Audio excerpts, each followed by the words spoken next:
Mr. Lowe. Assembly Member Joe Patterson, you are recognized. Thank you, Mr. Speaker. Members, I rise in opposition to AB 1955. As many of you know, I don't read from notes very often, but I had to gather my thoughts as this discussion went on.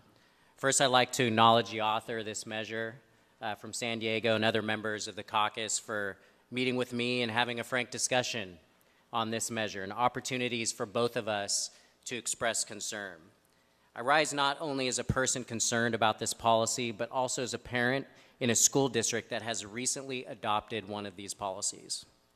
And I'm confident the vast majority of people in this body have not read the actual policies.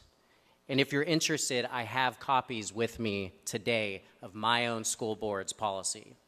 In fact, many school districts in my district have adopted similar policies with some variations, but I'm going to speak about my district.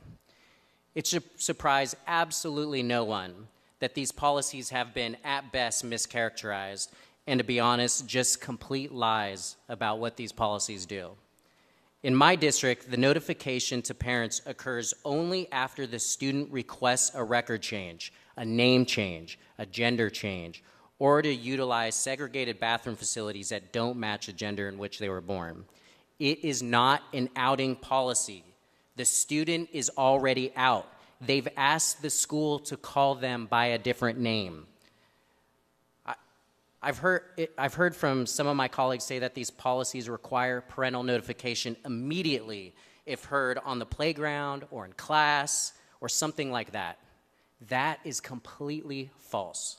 Notification does not occur even when speaking to a counselor about gender dysphoria. It does not occur when a person is speaking with a teacher, a peer, or being inquisitive. It only occurs when there's actual change of how the student is publicly recognized at school. Finally, most of these policies don't even take effect until they're actually negotiated. The only people left out of this discussion are the parents. The reason you are seeing these policies is because CDE is actually telling districts they must keep it a secret. The author says it is not his intent and instead is to allow a conversation and to leave discretion. But I am sorry, that is not how the California Department of Education is doing it right now.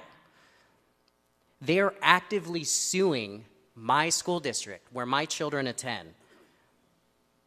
I'm sorry, friends, but this bill makes an assumption that the government and teachers and school administrators are better off at what is better than me. It assumes that their compassion and their love is more than mine. And to my colleagues who are members of the LGBTQ caucus, I appreciate you. I consider many of you my friends. You're great colleagues. We disagree from time to time on social issues, and that's fine. And to my friends who are lesbian, gay, queer, I want the best for you. I want you to have a life of happiness and fulfilled. Debate on this bill is clearly emotional for many of us. So I want to say this.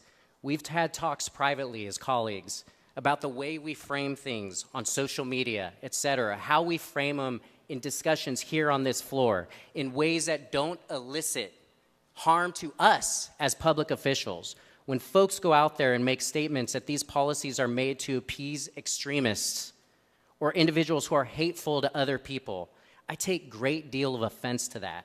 I'm not hateful. You know that. Like you, I want what is best for my family and for you and your family and all of Californians.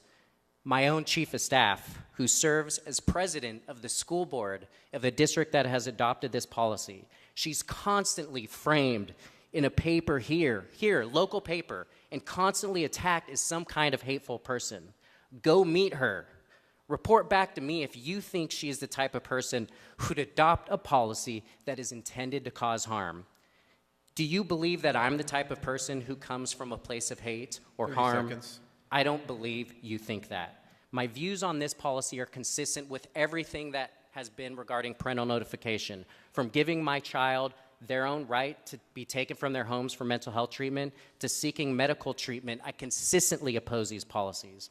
My community is ground zero for this, and I invite all of you to read the policy And I would like to encourage the author of the bill, if you wouldn't mind, to do something if this bill were to pass. Please write the Department of Education, put the intent of this measure is to encourage a conversation, and maybe there will be times where that conversation can occur with the parents. We cannot allow the Department of Education to ban the conversation of parents. And because of that, I respectfully ask for a no vote. Thank you, Mr. Patterson.